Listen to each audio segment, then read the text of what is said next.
Hey gardeners, Amy here with Garden Up. Today I want to talk about the monarch population because middle of December last month, 2024, the monarch counts were released and the headlines were everywhere that the species is in severe decline, that 80 to 95% of the population is gone, and that the U.S. Fish and Wildlife Service has proposed listing monarchs as a threatened species.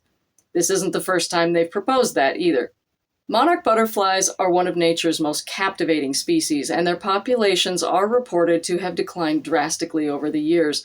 But is that the whole story? This video might be a bit controversial because while it is true that monarch populations at their overwintering sites have dropped significantly since counts began in the 1990s, recent data actually shows that their summer population numbers are actually relatively stable. The science suggests that this may not be as dire as most clickbait articles and requests for donations might have you believe. At the same time, some well-meaning efforts to help monarchs are actually causing more harm than good.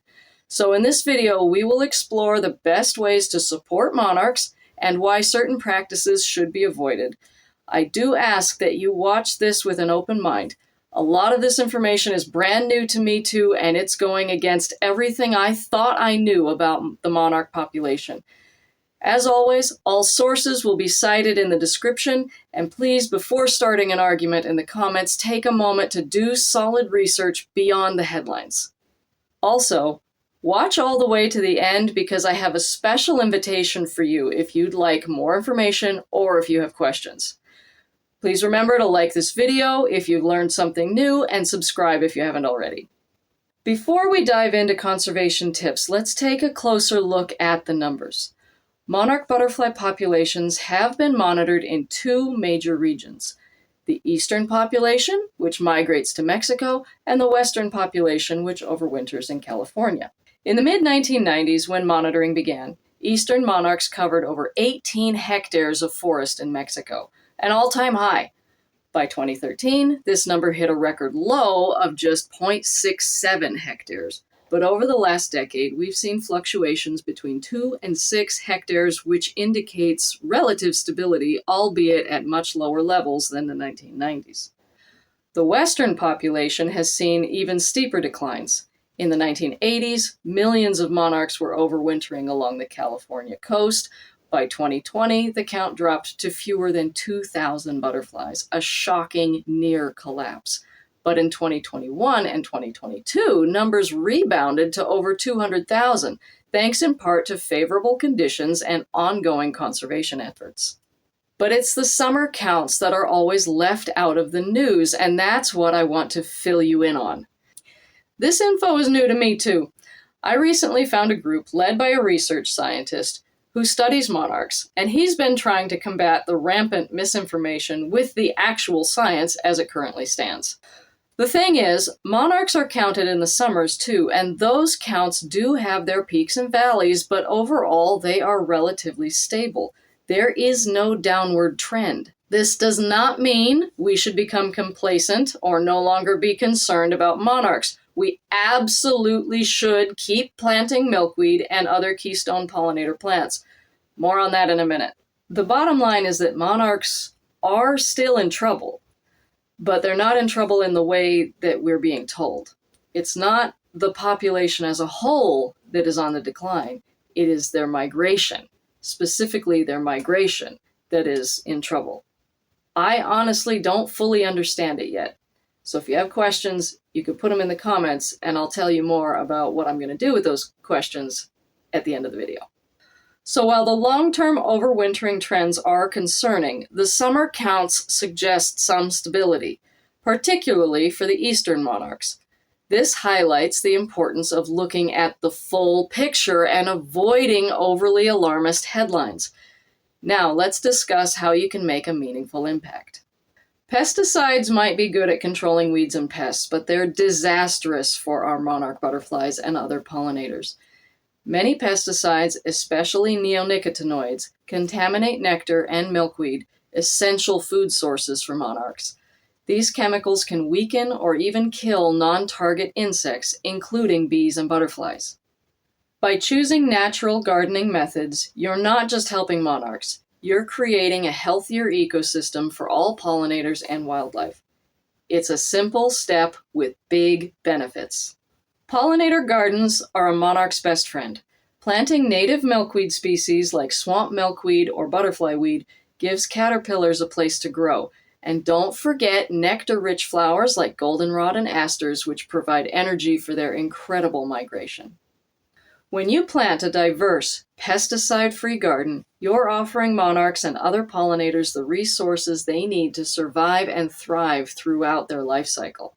Home rearing might seem like a great way to help monarchs, but it can unintentionally harm them.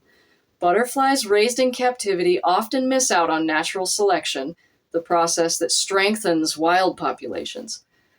Studies show these butterflies may struggle to migrate successfully. Ophryocystis elektroscirrha. Captive rearing also increases the risk of spreading a parasite called OE, or Ophryocystis elektroscirrha. Try saying that a few times fast. Ophryocystis elektroscirrha. Ophryocystis elektroscirrha. Ophryocystis elektroscirrha. It's fun to say, it's not fun to have on your monarchs. OE spores cling to milkweed and butterfly bodies, and infected adults are often too weak to survive migration. And worst of all, it's far too easy for infected individuals to spread the spores to others. To truly help monarchs, it's better to support them in the wild. Not all milkweed is created equal. Tropical milkweed, for instance, which is native to the Caribbean, Central and South America, and Mexico, doesn't die back in the winter like varieties of milkweed that are native to the US. The process of milkweed going dormant is what tells monarchs that it's time to migrate, which means that when tropical milkweed doesn't enter dormancy, it disrupts the monarch's natural migration and breeding patterns, keeping them in one place longer than they should be. This dormancy in native milkweeds helps trigger monarchs to begin their fall migration. When tropical milkweed remains green and flowering year-round, it can confuse monarchs, disrupting their migratory behavior and encouraging them to stay in breeding mode rather than entering diapause, a reproductive pause essential for migration. What's even worse than that is tropical milkweed can cause OE spores to build up over time, infecting monarchs year-round. Tropical milkweed's perennial nature in warmer climates facilitates the buildup of OE. The spores accumulate on milkweed plants over time, and monarch caterpillars that feed on infective plants ingest these spores. Unlike native milkweed, which dies back annually and helps reset OE levels, tropical milkweed can harbor higher concentrations of OE, increasing infection rates. These infections can weaken monarchs, reducing their ability to migrate and reproduce effectively. To protect these butterflies, choose milkweed species that are native to your area and remove tropical milkweed in the fall if it's already planted. I think, personally, the biggest challenge I see with the tropical milkweed situation is that it is the milkweed that's the most readily available in many nurseries across the United States.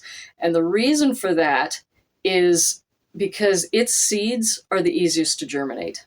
Because let's face it, swamp milkweed, and especially some of the more rare varieties of milkweed, are really hard to germinate. Tropical milkweed germinates readily, and therefore it's reliable, easy to grow, and easy to sell and turn a profit. So a lot of nurseries are turning to tropical milkweed because most gardeners don't know the difference. They don't know that this specific variety of milkweed could actually harm the monarchs instead of help them. So on an individual level, what you can do is don't buy tropical milkweed. Check the tags and make sure that you are buying a milkweed that is native to your area of the US.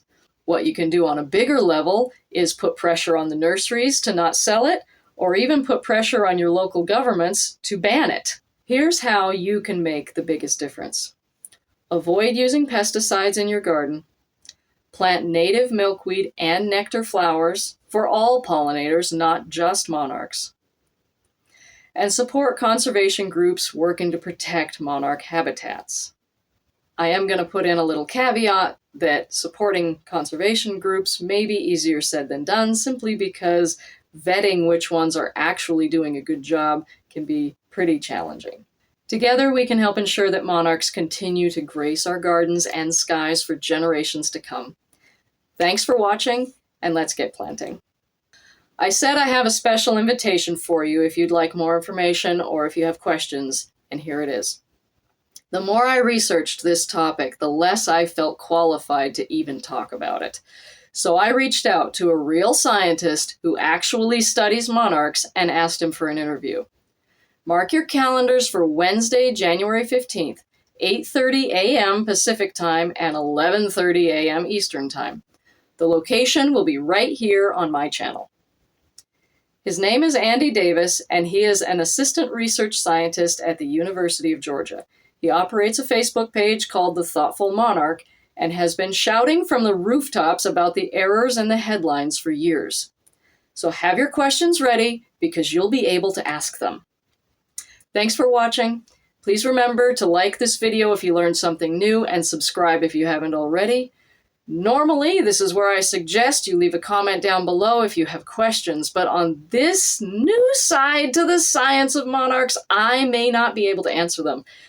What I will do, though, is compile a list of questions to ask on the live stream. So still feel free to put your questions in the comments. Thanks again for watching, everyone. I'll see you in the garden.